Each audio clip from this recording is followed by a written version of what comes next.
Alors, pour commencer, il faut démonter le levier d'embrayage. Ensuite, pour accéder au pignon, il va falloir enlever le cache-pignon. Sur la RS 660, vous avez 3 vis. Bon, je les avais déjà pré-desserrées, mais je remontre pour la vidéo. Ensuite, si vous avez des protèges carter comme moi, la vis qui est en bas gêne l'extraction du protège-pignon, donc il faut la desserrer légèrement.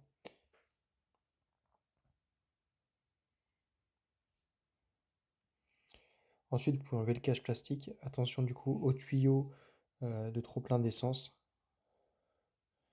Hop, et on l'éclipse.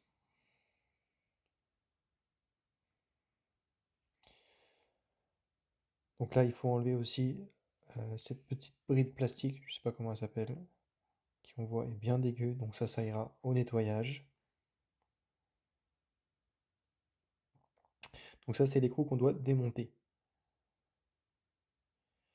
Là, je remets le levier d'embrayage parce qu'en fait, ce que je vais faire, c'est que je vais passer une vitesse pour pouvoir bloquer justement ce pignon. Parce que là, il est libre, donc quand je vais vouloir dévisser l'écrou, le pignon va tourner en même temps.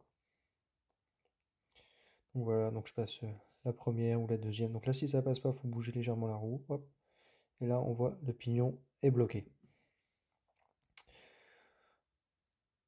Donc là, je vais enlever la béquille d'atelier pour pouvoir travailler en sécurité au moment de desserrage de cette vis. Hop. Donc là, vous voyez, quand je veux serrer, la moto, elle avance. En fait, elle vient vers tourner la roue arrière. Donc l'astuce, c'est de se mettre à califourchon sur la moto et appuyer sur son frein arrière pour éviter que la moto, elle avance en même temps qu'on vient desserrer l'écrou du pignon de sortie de boîte de vitesse.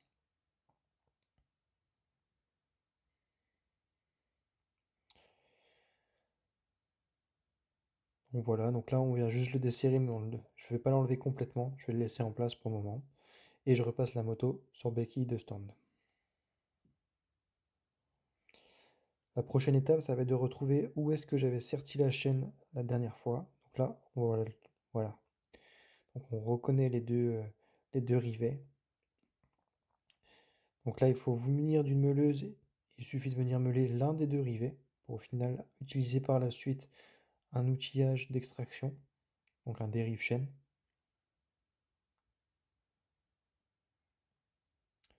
Donc voilà, donc là, on vient surfacer la zone pour pouvoir faciliter l'extraction par la suite. Donc là, vous voyez, il n'y a plus de rivet qui dépasse. La surface est lisse par rapport aux autres.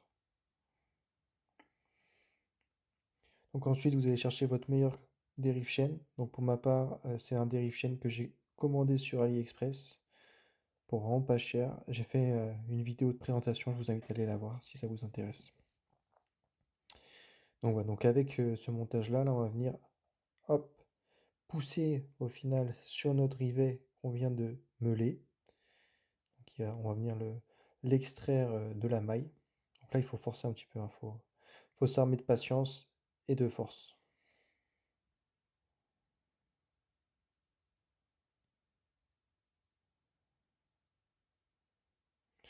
Il y a un point dur et à un moment donné, vous allez sentir, vous allez passer le point dur et à partir de là, ça ira tout seul.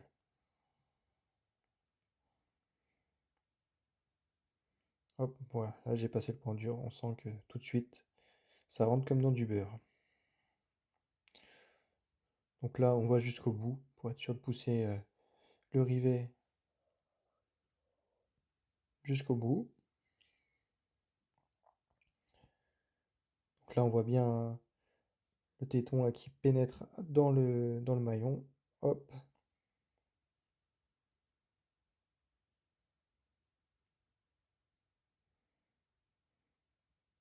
Voilà, ensuite, on enlève l'outil. Là, je vais vous montrer. Hop, la chaîne, elle se défait toute seule. Donc on voit bien qu'on a poussé le maillon jusqu'au bout là et qu'il n'y a plus il y a plus de rivet qui maintient les deux maillons.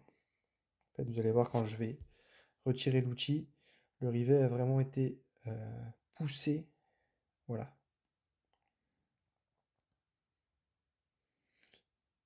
Ce qui permet donc de désassembler la chaîne en deux parties. Enfin, en une partie, mais d'ouvrir la chaîne. Là, sur le maillon, vous avez un petit joint. Voilà, donc il faudra bien penser à remettre les joints par la suite. Donc là, j'enlève tout simplement la chaîne.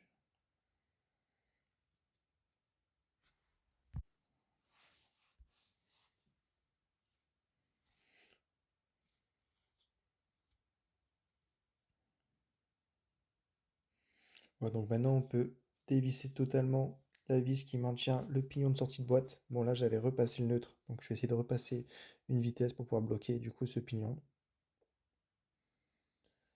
Donc là, pareil, je viens bouger, hop. Et là, une fois que c'est passé, vous voyez, voilà, il n'est pas passé. J'insiste, j'essaie de le bouger. En même temps que je vais essayer de passer mon rapport.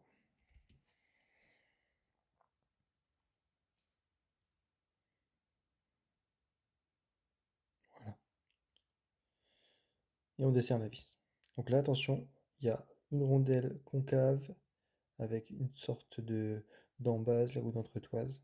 Donc il faut bien se rappeler du sens dans lequel c'est monté. Donc la vis, l'embase et la rondelle concave.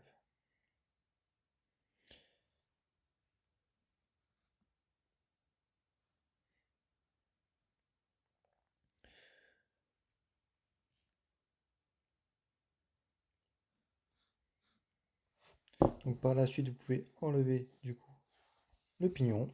Voilà, donc regardez bien, il y a un sens. Il y a une partie où il y a une excroissance. Donc là, vous venez ensuite nettoyer la surface. Donc insistez bien sur les cannelures. En général, il y a des dépôts qui s'y mettent.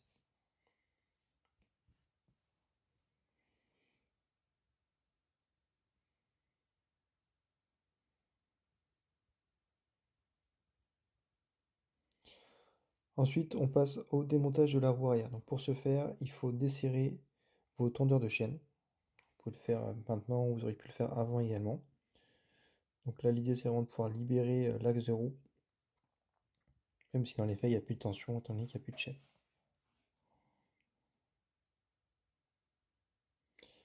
Une fois que c'est fait, vous allez pouvoir venir dévisser l'axe de roue.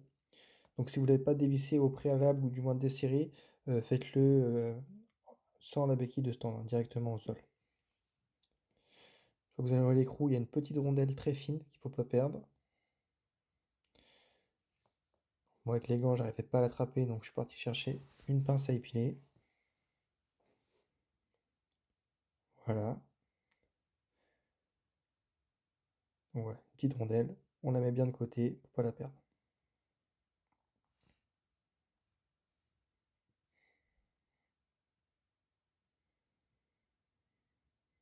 Ensuite, il y a la petite pièce là en X qu'on voit qu'il faut enlever aussi. Donc elle est mobile. Donc, voilà, donc je la pose sur le garde-boue. Et là, je vais tirer l'axe pour libérer la roue. Donc cette pièce-là, je vous disais, donc c'est en gros, c'est l'assemblage de ces trois pièces.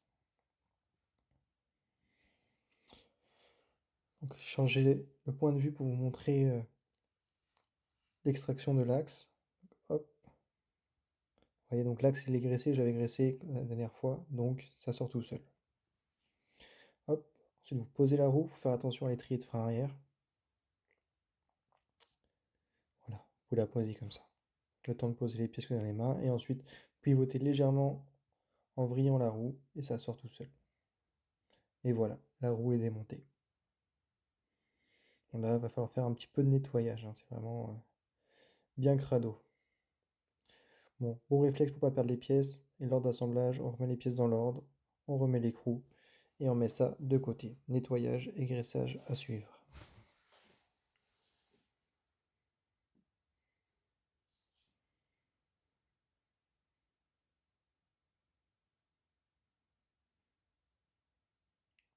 Ensuite, donc là vous voyez qu'en fait la couronne elle est juste posée et il y a des sortes de spacers en caoutchouc. Donc il faut le remettre en position pour pouvoir venir désouquer vos vis.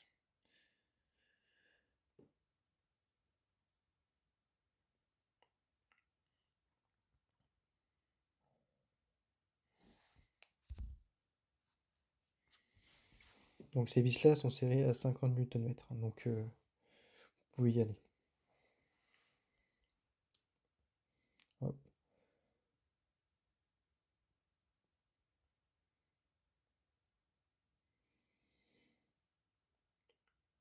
Donc là, vous les dévissez complètement. Faites attention, pareil, il y a une petite rondelle entre l'écrou et la partie métallique noire que je vais retirer.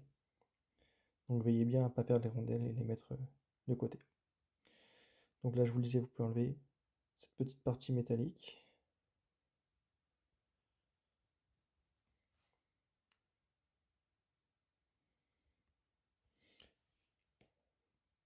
Et ensuite, pensez bien à récupérer toutes les rondelles, donc les 5 rondelles, et les mettre avec les écrous.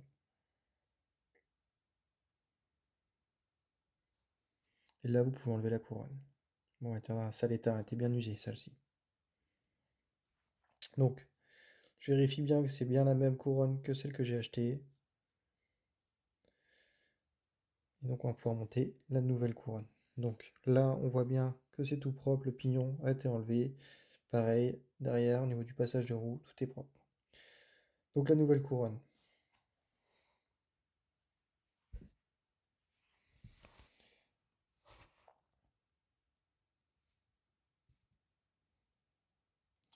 Donc là, il y a un sens. Je sais pas si ça a vraiment un impact, mais en tous les cas, là c'est une couronne AFAM, donc veillez bien à ce que la marque du logo, le logo de la marque soit côté vers le ciel. Voilà. Ensuite, on fait le schéma inverse, hein, on remonte les pièces, donc les 5 rondelles, les 5 écrous.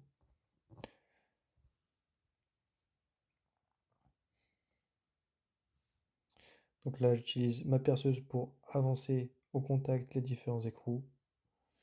Mais bien entendu, le serrage se fera au couple par la suite avec une clé dynamométrique. Bon, j'avais trop serré celle-ci, donc je veille bien à la desserrer pour être juste au contact. Donc je reprends la datasheet, on voit bien que on est sur du 50 Nm pour la vis de sortie de boîte de vitesse et pour ce qui est des vis de couronne et d'axe de roue, donc là, les vis 1 et 3, les roues 3, donc on est à respectivement 50 Nm et 120 Nm. Donc on prend sa meilleure clé dynamo, on la règle. Donc on a dit que ces 5 vis, ces 5 écrous étaient serrés sur les goujons à 50 Nm. Donc on se met à 50. Voilà. Et là, on vient faire un serrage en croix. Hop. Jusqu'à ce que la clé clique. Hop. Voilà. Donc à chaque fois, on cherche à aller sur la vis suivante, la vis la plus opposée, pour pouvoir répartir la charge sur l'ensemble de la couronne.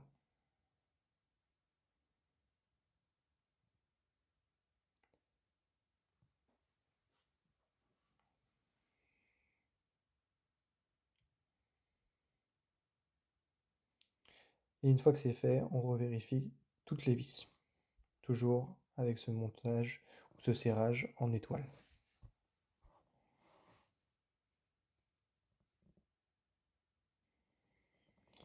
On n'oublie pas de prendre de la graisse, du lubrifiant pour venir graisser l'axe de roue, entre autres.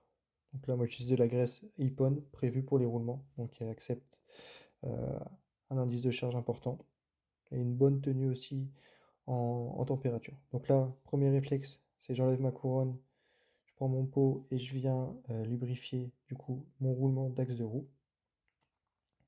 Donc là, faut pas hésiter à être généreux, faut pas non plus être gourmand parce qu'après ça va aussi encrasser le roulement, ça va absorber toutes les poussières. Voilà, donc j'en mets sur mes deux pièces. Je remets ma couronne en place.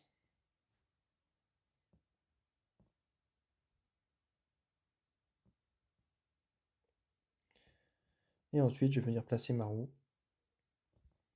derrière la moto.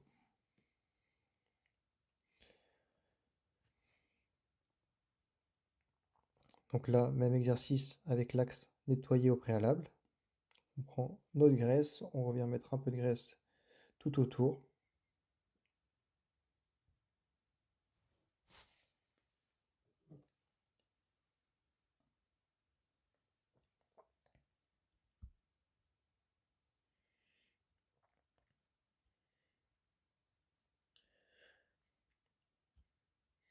fois que c'est fait, il faut pouvoir maintenir la roue avec l'axe de roue aligné avec les deux trous oblongs du bras oscillant. Donc là, n'hésitez pas à vous faire aider si jamais c'est un peu compliqué. Donc une fois l'axe de roue remis en place, on procède en sens inverse. Donc là, on va pouvoir remettre le petit écarteur en X, la rondelle et l'écrou. Hop. Donc ne pas oublier cette petite pièce là. La rondelle, l'écrou. Donc là, on peut venir déjà l'amener au contact à la main, ça se fait assez bien.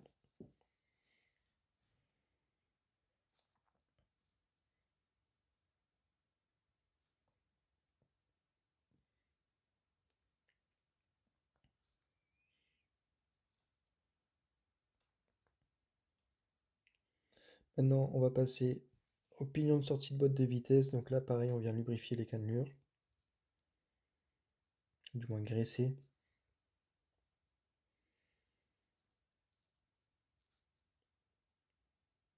On remet la petite pièce qui sert d'entretoise. C'est une petite entretoise en aluminium. Et là, ce que je vous disais, c'est qu'il y a un sens. Donc, l'excroissance la plus grosse, on la met côté boîte, côté moto. Vous allez voir, hop, là c'est plat. Ça, c'est vers nous. La marque, le logo de la marque. Ensuite, on va reprendre notre rondelle concave, notre petit coussinet, ou je sais pas comment on l'appelle, et notre vis, quoi.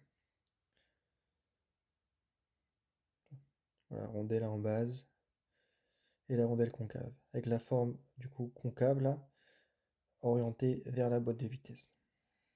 Ce qui va permettre, une fois qu'on va appliquer notre couple de serrage, d'avoir un effort supplémentaire appliqué, un effort de matière supplémentaire appliqué sur notre pignon grâce à la raideur de cette rondelle, qui agit en fait comme un ressort.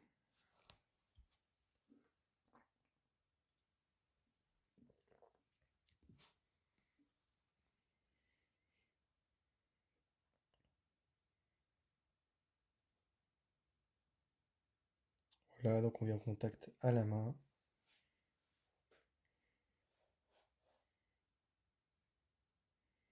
Une fois que ça c'est ok, on vient serrer au couple.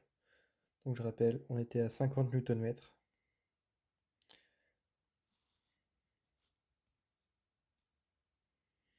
Et ensuite, on va passer au montage de la nouvelle chaîne.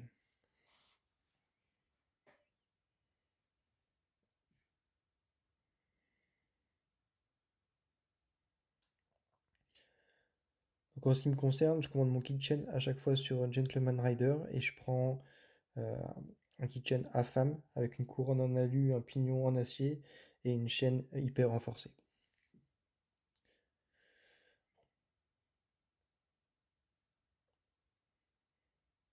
Donc là, ce que je fais, c'est que je reviens libérer mon pignon. Donc je repasse le neutre pour faciliter le passage de la chaîne. Donc voilà, donc je la fais passer dans un premier temps sur la couronne. Hop, je lui donne un peu de mou et je la fais remonter au niveau du guide chaîne. Attention parce que ça glisse. La chaîne est pré-graissée. Donc voilà, je m'aide en faisant tourner la roue. Voilà. Hop, j'arrive au pignon. Je fais en sorte de bien mettre la chaîne sur les dents du pignon. Là, on voit qu'elle n'est pas bien mise, donc je la repositionne. Hop. Et une fois que c'est fait, là, je vais pouvoir venir tirer dessus tout simplement.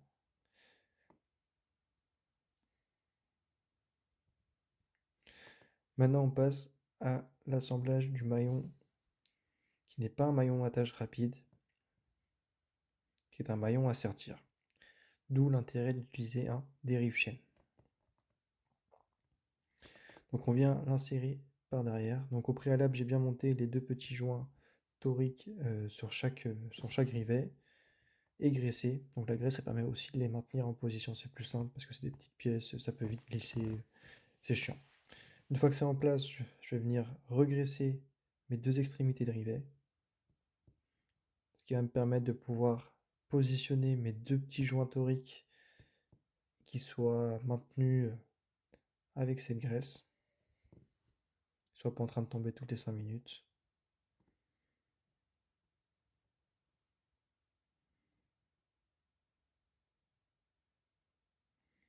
Voilà, le deuxième. Une fois que ça c'est fait, on vient prendre la deuxième partie de la maille et on vient la mettre en position. Donc il n'y a pas vraiment de sens, j'essaie de faire en sorte que le logo de la marque soit dans le même sens que les autres maillons.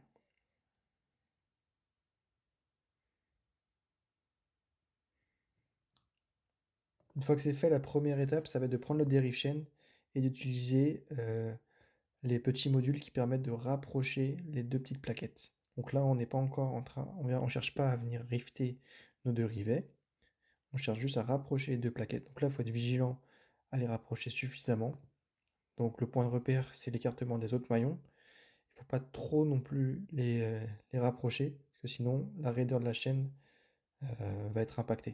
Donc il faut bien vérifier que ça pivote correctement. Une fois que c'est fait, on va venir rifter du coup les deux rivets, donc un après l'autre. Donc là, on vient changer les modules du dérive chaîne, et là, il faut venir forcer pour bien mater les deux rivets et que la chaîne ne soit plus démontable.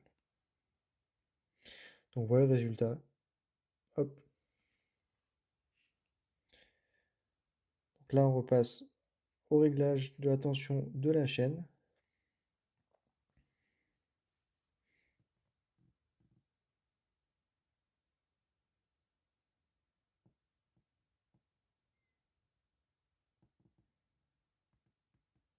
Voilà, on vérifie. On se réfère aux préconisations constructeurs sur la tension de la chaîne et son débattement. Une fois qu'on a un réglage cohérent, on vient verrouiller du coup les petits tendeurs de chaîne.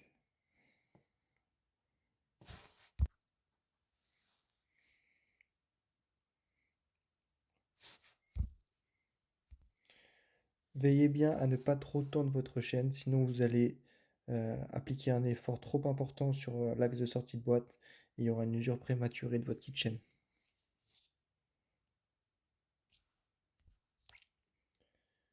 Hop, faut pas oublier de venir resserrer l'axe de le cache pignon. Donc là, ce que je fais, c'est que je réenlève mon levier de sélecteur de vitesse pour avoir un peu plus de mobilité dans la mise en position de mon cache-pignon. Faites bien attention au cheminement de votre tuyau de trop-plein d'essence. Faut pas le coincer. Donc n'oubliez pas de venir serrer votre levier de vitesse. Donc là, moi je le serre à la main, au ressenti. Donc si jamais vous n'avez pas fait de petits traits avant noirs pour savoir comment était positionné votre levier, prenez comme repère un angle 90 degrés entre les deux pièces mobiles. Ensuite, vous venez finaliser le serrage de votre roue arrière aux coupes préconisées. Donc là, on est sur 120 Nm. Et enfin, le bon réflexe après chaque réparation ou opération de maintenance sur votre véhicule, c'est d'essayer de faire un essai routier.